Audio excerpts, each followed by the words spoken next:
부가 쌓이는 독서 습관. 먼저 자신의 관심 분야가 뭔지 생각해보자.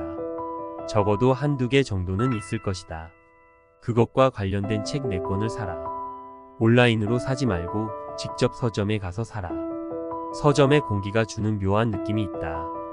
그곳에서 책을 고르고 글을 읽으며 책에 몰입한 사람들을 보자. 그리고 그 공기와 온도를 마음으로 느껴라.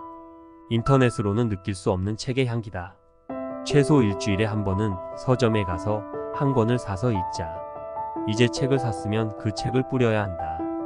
소파, 책상, 식탁, 화장실, 컴퓨터 앞, 거실 바닥, 화장대 등 삶의 모든 공간에 책을 두자. 책은 책장에 꽂아 두는 게 아니다. 책은 손 닿는 곳에 있어야 한다.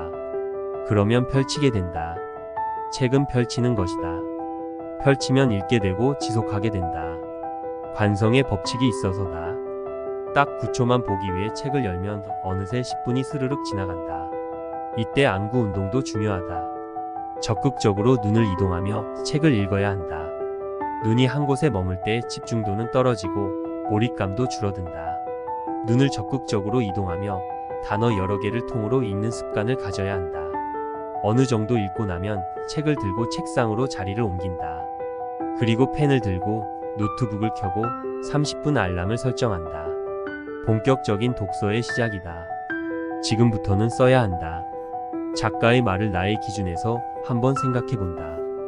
과연 그럴까? 과연 작가의 말이 맞을까? 내 생각을 정리해본다. 그리고 몇 개의 키워드로 요약한다. 글 문구 중 내 마음의 생채기를 내거나 머리를 도끼로 찍힌 듯한 부분을 발견하면 네모 박스로 표시하고 책장 모서리를 접어둔다. 그리고 중요도에 따라 별표를 달아둔다.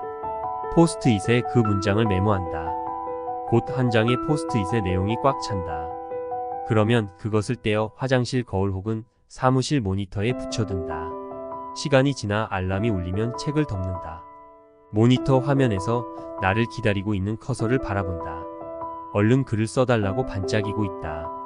이제 작가의 키워드와 나의 키워드로 정리된 글을 모니터에 옮겨본다. 조금 전에 정리한 내용인데 이상한 일이 벌어진다. 글을 쓰다 보면 전혀 다른 내용의 글이 써지게 된다. 그 잠깐 사이에 의식이 확장되었기 때문이다. 생각의 방식이 몇 초 전, 몇 분 전과 다르게 작동되고 있음을 알게 된다. 그렇게 글을 쓰다 보면 10분이 훌쩍 지나간다. 그 글을 블로그나 인스타그램 혹은 노트북에 저장한다. 꼭 누구를 보여주기 위한 것은 아니지만 지식의 유인은 자신에게 상당한 즐거움을 준다. 지식과 지혜의 성장은 단순한 즐거움이 아니다. 그 이상의 가치로 우리에게 다가온다. 언어의 풍요로움이 생기기 때문이다. 그 풍요 속에서 세상은 다르게 펼쳐진다. 세상은 언어의 집이고 그 집이 풍요로 채워질 때 당신은 부자의 길에 들어서게 된다. 마지막으로 그 글을 나에게 카톡으로 보낸다. 그 카톡 창을 제일 상단에 배치해 놓으면 자주 볼 수 있다. 바쁜 현실에 지치고 사람들에 치여 에너지가 바닥이고 시간에 쫓겨 퇴근할 때 문득 창을 열고 내가 쓴 글을 읽는다. 한 글자 한 글자 읽으면서 감동하는 순간이 있다. 와, 내가 쓴 글 맞아? 당신만이 경험할 수 있는 색다른 시간이다. 그 시간이 기적이며 축복이다. 자신에게 감동하는 시간, 나를 신뢰하는 힘, 스스로에 대한 자신감은 여기에서 시작된다.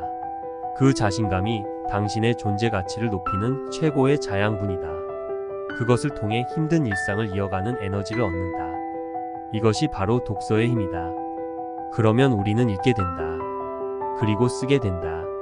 그렇게 독서는 일상이 된다. 그 반복 속에서 몸에는 관성이 생긴다. 습관이 된 생각이 나의 무의식에 저장되고 그 무의식은 삶을 바꾸기 때문이다. 책은 다가가고 펼치고 쓰고 저장하면서 읽어야 한다. 책은 눈으로 보는 게 아니다. 책은 발로 다가가 손으로 펼치고 눈동자를 움직이고 펜으로 쓰고 노트북에 입력하고 카톡으로 감동하는 것이다. 그때 비로소 알게 된다. 책은 몸으로 읽는 것이다.